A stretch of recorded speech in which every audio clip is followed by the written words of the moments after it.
Tapi syukur kita kepada Allah, ibadah kita kepada Allah, zikir kita kepada Allah, baik pagi, siang, sore, malam, semata-mata itu akan kembali kepada diri kita.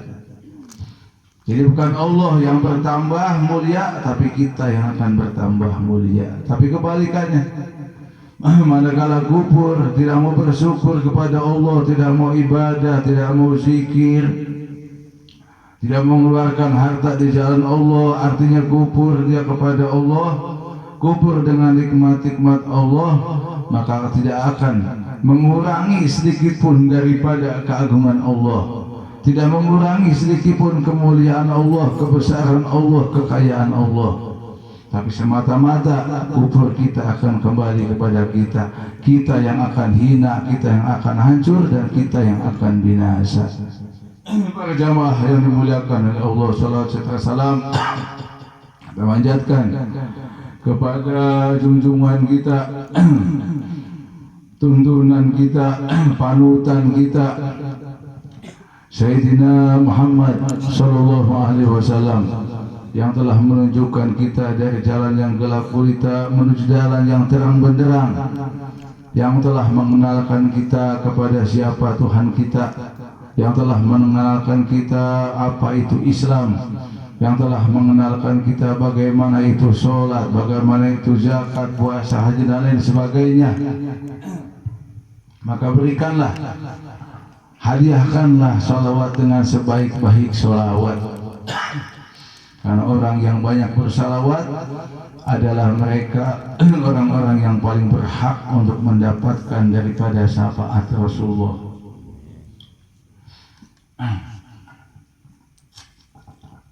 Para jamaah yang dimuliakan oleh Allah, malam ini agak sedikit, nggak bakal panjang lebar, nggak panjang kali lebar awalnya. Nah biasanya waktu awal itu anak yang buka ratibnya. Nah sekarang ke depannya usar pimpinan-pimpinannya nanti yang mimpin langsung. Kan udah ngedenger, Masya Allah mau ujang begitu mau keluar juga.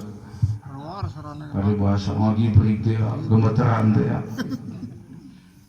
Hampir rambutan tanya koning ada dak bodas. Saking gempur. Orang Turki yang masang kok yang geus langkah teruskan lanjut.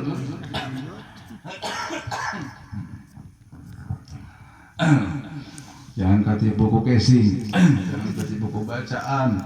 Walaupun memang harus penting bacaan itu baik, fasih, tartil. Tapi yang mahal itu nanti keikhlasan kita, kekhusyuan kita kepada Allah. Maka pernah diceritain ada orang baca sholawat, tapi sholawatnya bukan Allahumma sholli ala Sayyidina Muhammad, tapi Allahumma sholli ala Muhammad. Ini keluar daripada ilmu retorika bahasa, keluar daripada ilmu nahwu. Allahumma sholli ala Sayyidina Muhammad, harusnya Allahumma sholli ala Sayyidina Muhammad. Tapi memang dasarnya bodoh. Nah dia tinggal itu nelayan di pinggir laut. Seorang nelayan di pinggir laut, tapi ahli cinta sama Nabi. Dia selalu pengen menghadiahkan sholawat kepada Nabi. Maksudnya dia baca Allahumma sholli ala Muhammad. Bukan cuma di rumah, bukan cuma Nabi sholat, tapi sepanjang jalan.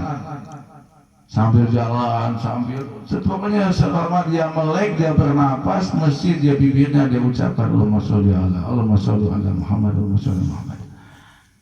Satu waktu ada sekelompok orang datang dari kalangan para ustadz, banyak para ustadz dan santri-santrinya. Datang ke laut itu, datang ke pinggir pantai itu.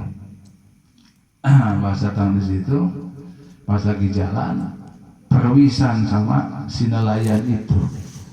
Nah si nelayan itu lagi baca Allahumma sholli ala Muhammad, Allahumma sholli ala Sayyidina Muhammad. Akhirnya tegur sama ustaz itu, Pak, maaf bacanya bukan solo tapi soli. Dikasih tahu bukan ngambek, nggak marah itu nelayan. Malah senang dikasih tahu begitu. Alhamdulillah, terima kasih Pak Ustaz. Saya dikasih tahu kalau bacaan yang benar itu bukan solu tapi soli. Wah seneng itu nelayan. Nah ini orang sadar, bodoh dikasih tahu terus dia nerima. Nah ini bukan orang bodoh, orang butuh mustarsidun, orang yang butuh petunjuk. Ada lagi orang bodoh dikasih orang kedewang, Pak salah, nyonon malah yang kurang tak. Nggak bener gila, saya berdegong. Dikasih tahu sama ahlinya, sama ustaz sama Pak bener ini salah. Pak iya teh haram. Sama oh jangan emok teh haram. Atau pinjol, kalau jangan pinjol teh haram. Gua jauh mana malah jeung aing. Aing leuwih apal, geus teu naon. Haram soalnya mau eleh, sana judi mau menang mah tanda halal. Nah ini brengsek itu. Ayo sebutnya orang bodoh. Nah yang bodoh begini kudu gimana kalau ngadepin orang begitu? Patruku, tinggalkan dia. Habis energi kita nasihatin, kita didik, kita arahin, kita tunjukin, tapi nggak ada hasil, nggak bakal dengar. Khatamallahu ala qulubihim wa ala sam'ihim wa ala absarihim gisawatu wa lahum adzabun adzim. Allah kunci hatinya, disitulah Allah kunci telinganya, Allah kunci matanya. Jadi apa yang dilihat, yang didengar, walaupun itu baik, mesti ketutup, dia nggak bakal kebuka itu hatinya. Nah singkat cerita udah beres begitu akhirnya. Nah nggak lama si rombongan ustadz sama santri ini pergi naik kapal, sampai tengah-tengah. Nah si nelayan ini begitu udah pergi udah jauh lupa. Tadi yang disuruh sama ustadz itu bacaannya soli apa solu, lupa. Solu apa sholat tadi apa sih, lupa. Maksud dia baca ini dia lupa, ini dia pengen baca benar, ini bukan semata-mata dia takut salah, bukan. Tapi dia pengen memberikan yang terbaik untuk Rasulullah. Makanya sholawat itu kan salah satunya itu hadiah, doa. Salat itu isinya doa. Kita kirimkan doa kepada Nabi yang mana doa itu balik kepada kita. Maka kata Ridwan sholat alaiya sholatan wahidah atau kama qala Nabi sallallahu alaihi biha asyram. Siapa yang bersolat kepadaku 1 kali, Allah akan bersolat kepadanya 10 kali. Jadi kita kirim doa, kirim hadiah 1 sholawat buat Nabi, Allah akan mengirimkan kita, menghadiahkan kita 10 sholawat. Allah akan limpahkan rahmatnya, maghfirahnya, pengampunannya kepada kita dengan 10 kali. Bayangin, makanya yang Abdul Dzikir as-salatu ala Nabi. Berzikir yang paling utama itu adalah salawat kepada Rasul. Nah, akhirnya singkat cerita dia lupa tadi yang disuruh sama Ustaz itu solu apa sholat. Nah, kapal udah jauh, akhirnya dikejar sama si nelayan itu, dikejar, lari, Pak Ustad, lain Ustad usuk lainnya, Pak Ustad, kejar lari sambil lari, tanpa dia sadari itu dia berjalan di atas air sampai ke kapal itu dikejar sampai di tengah-tengah laut. Begitu sampai tengah laut, sampai di kapal itu, akhirnya si nelayan itu tanya, Pak Ustadz, maaf tadi salah, saya lupa. Yang disuruh Pak Ustadz itu bacanya solu, apa sholat, apa soli. Kata Ustadznya, buat ente mau solu, mau sholat, mau soli, bebas. Kenapa bebas Ustadz? Karena kaget si Ustadz ini, ngelihat si nelayan ini jalan di atas air, nggak tenggelam. Jalan di atas air laut nggak tenggelam.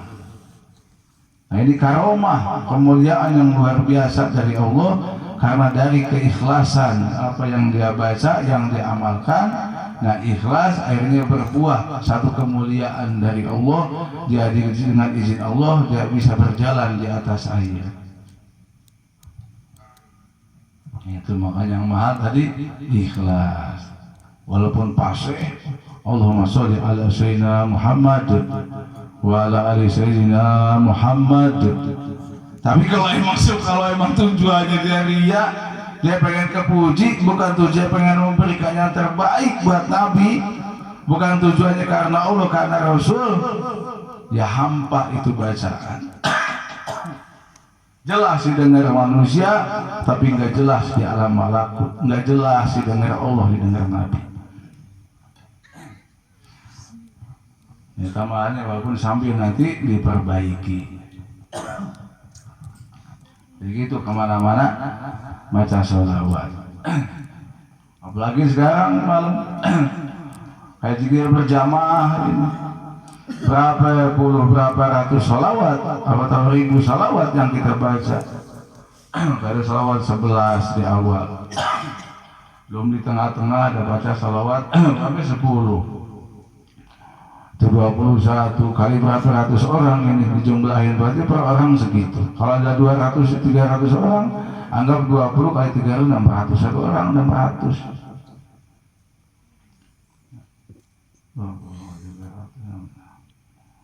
6.000 ya? 20 kali 300 berapa ya? 6.000, 6.000 karena salah. Mau bergong lagi bakalan tuh. Salahnya dari mana?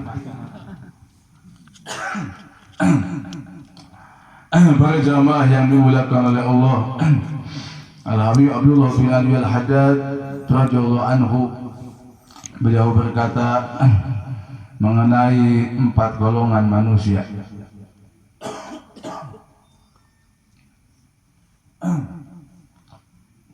Di dunia itu manusia ada 4 golongan. Yang pertama yang disebut sebagai pewaris para nabi. Ini golongan pertama, golongan yang paling tertinggi, yaitu golongan pewaris para nabi. Bayangin, ada kedudukan, makom, derajat yang lebih tinggi daripada para nabi? Enggak ada. Nah, golongan yang pertama ini disebut sebagai golongan pewaris para nabi. Maksudnya apa? Mereka mewarisi ilmu nabi, mewarisi kesabaran nabi. Siapa mereka? Yaitu golongan umat Islam yang mudah di dalam melaksanakan ibadah, mudah di dalam urusan akhiratnya, dan sulit di dalam urusan dunianya.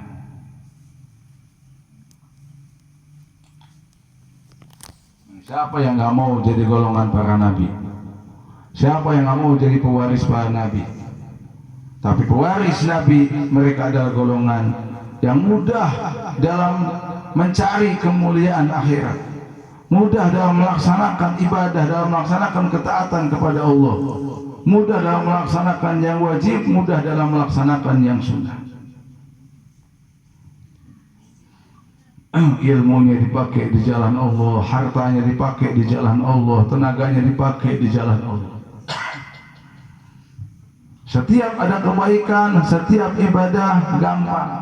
Tangannya gampang nolong orang lain, matanya gampang dipakai benar, lidahnya gampang dipakai zikir, kakinya gampang ngelangkah tempat-tempat manfaat. Tapi sulit dalam urusan dunia. Dunianya susah, dunianya selalu pas-pasan. Pas pengen beli mobil, pas pas saya beli motor, pas pas saya boga imah, pas beli wae. Iya, golongan para nabi. Makanya jangan pengen kita derajat yang tinggi tapi nggak mau kayak gini. Nabi doa, Allahumma ja'al, Allahumma ahyina miskinan wa amitna miskinan. Ya Allah, hidupkan aku dalam keadaan miskin, matikan aku dalam keadaan miskin. Tapi awas, ini dia kaya akhirat, miskin dunia. Dunianya miskin, serba kekurangan.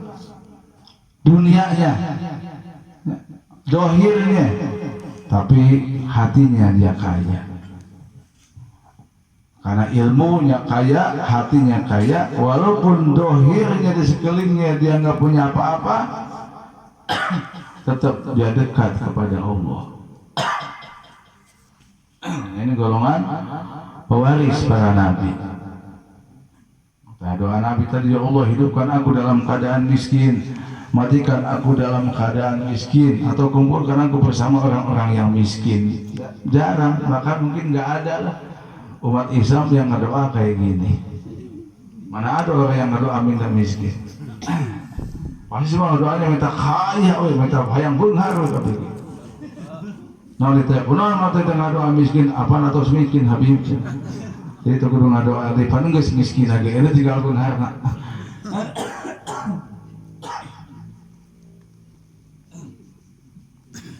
Jadi semiskin apapun dia, ibaratnya sesakit apapun dia, yang secapek apapun dia, buat urusan akhirat mudah, gampang. Makanya orang tanda orang yang dicintai oleh Allah, dia mudah dalam melaksanakan kebaikan, sulit dalam melaksanakan maksiat. Jadi jangan bangga kalau kita kaya, punya harta, punya pangkat, atau bisa dikasih sehat tapi sulit buat melaksanakan ibadah. Awas, kita lagi jauh dari Allah, kita lagi nggak dicintai sama Allah.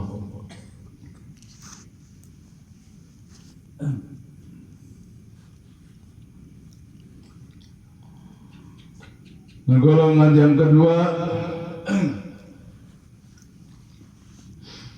adalah yang disebut sebagai ashabul yamin, golongan orang yang beruntung.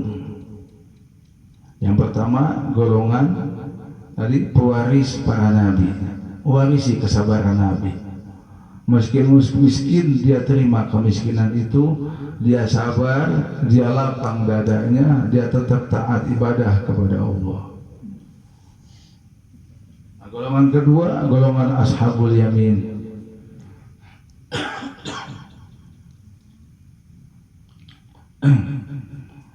Golongan orang yang beruntung. Untung ini orang. Disebutnya untung ini. Jarang yang selamat, tapi ini bisa selamat. Makanya ashabul yamin. Ayat katalah gini, untung mana selamat. Biasa kalau tabrakan, biasa orang tabrakan atau jatuh dari lantai 7 jarang hidup. Tapi ini masih hidup, jag-jag deh. Paling pengkrot seletik. Nah, ini untung. Ashabul yamin. Siapa mereka? Mereka adalah golongan orang yang mudah dalam urusan akhirat dan mudah dalam urusan dunia. Kaya akhiratnya, banyak ibadahnya, kaya dunianya, lancar usahanya. Apa yang dibutuhkan selalu terlaksana. Ya untungnya. Jarang-jarang.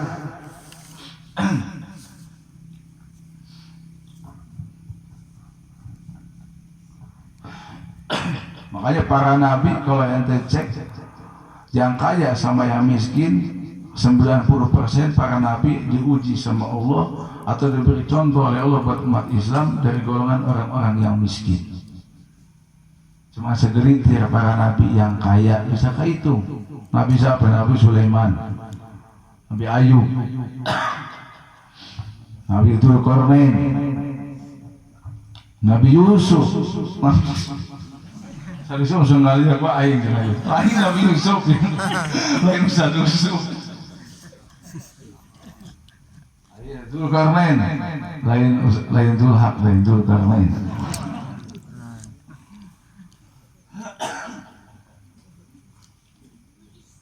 Kaya di dunia, kaya di akhirat.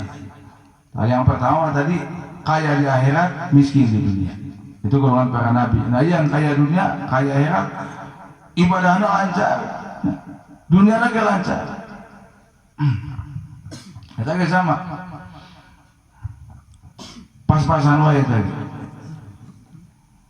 Begitu ayah kahayang, pas ayah. Naik beli mobil, pas ayah. Naik beli rumah, pas ayah. Jadi mudah dalam urusan dunia. Jadi balance, dunia akhirat stabil. Ini jarang. Yang begini golongan orang yang beruntung.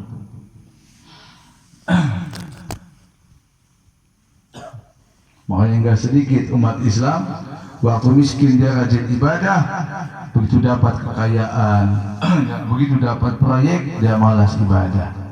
Waktu miskin dia bersyukur kepada Allah, begitu kaya dia kubur, dia khianat dengan nikmat-nikmat Allah, enggak sedikit. Makanya nggak usah kaget. Nah iya, daratan soten kebanyakan ya, ngalanggur robana. Golongan pas-pasan sih bae ya saya. Setiap ayat hayang pas nggak betul. Tapi kita harus bersyukur lancar buat ibadah. Ini hikmah. Coba kalau udah kerja, usaha, kamu di proyek, dah, kamu jadi pejabat, dah, di mana datang? Sulitnya, nggak gampang. Kalau kita mau masuk golongan yang beruntung dari ashabul yamin, usahakan semakin bertambah harta dunia kita, ekonomi kita, tambah dari syukuran ke Allah.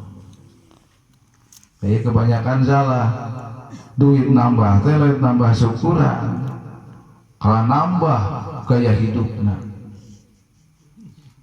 nambah lu dibelinya, nambah kahayangna, nambah hayalana, nambah jalan-jalanna, nambah belanjana, tambah syukuranna.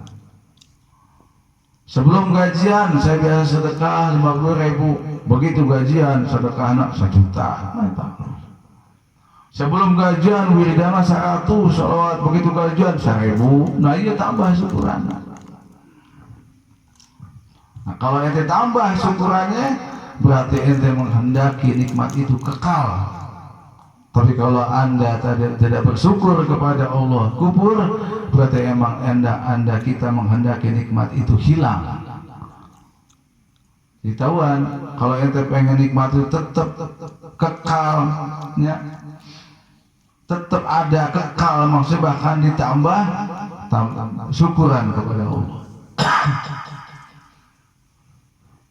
Oh kamari mah panen bagus, oh akhirnya panennya goreng. Nah, karena begitu sebelum panen ente syukuran, rajin ibadah, begitu panen ente kupur, bukan ditambah syukurannya, dikurangan, akhirnya panen berikutnya gagal.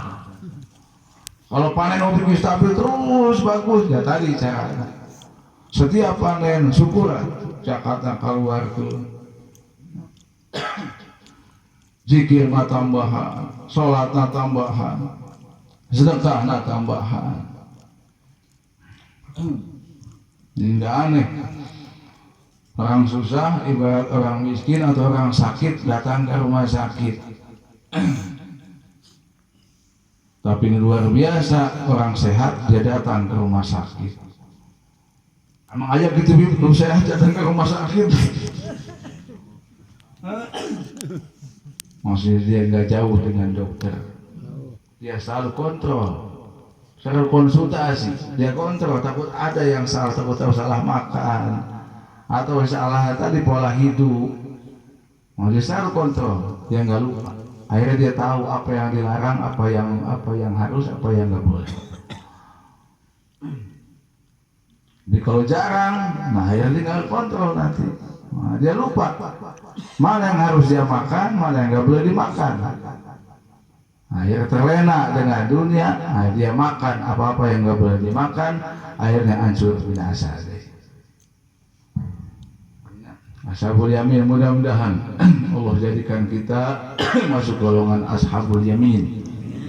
Kalau nggak ashabul yamin, golongan pewaris para nabi.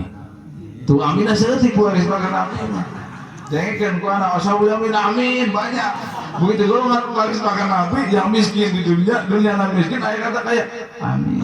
Sakit dekat ini. Nah ini mengajak di tes.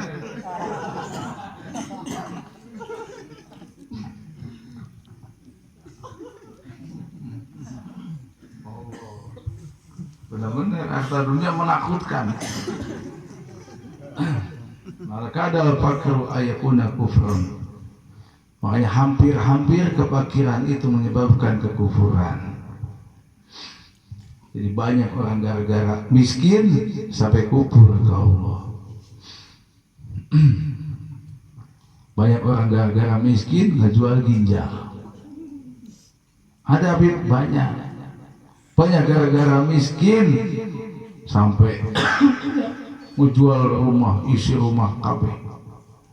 Ada lebih dahsyat lagi gara-gara miskin sampai ngejual anaknya, ngejual istrinya.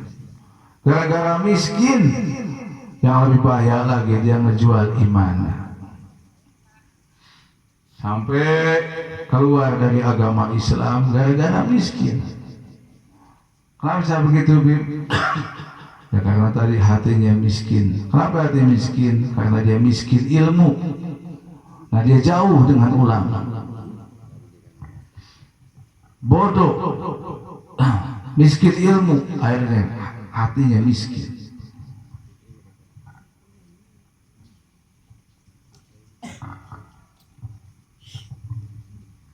Mudah-mudahan ya.